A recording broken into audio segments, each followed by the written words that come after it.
პირველი ვარის ჩარევა მეორე ყვითელი ბარათის დროს. ამჟამად მსაჯებს ვარის საშუალებით მხოლოდ პირდაპირ წითელი ბარათების მიღების შემთხვევის ყურება შეუძლიათ.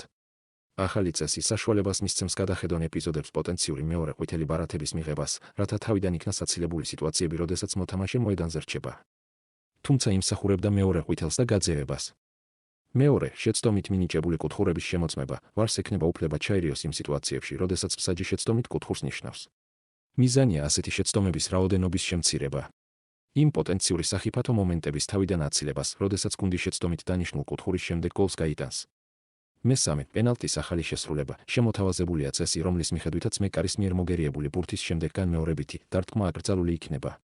დარტყმა დასრულებულად ჩაითვლება მოგერიებისთანავე, ისევე როგორც ეს უკვე მუშაობს პენალტების სერიაში. დამტკიცების შემდეგ წესები დაუყოვნებლივ ამოქმედდება ტესტირების ფაზის გარეშე. კენჭისყრა 2026 წლის მარტშია მოსალოდნელი.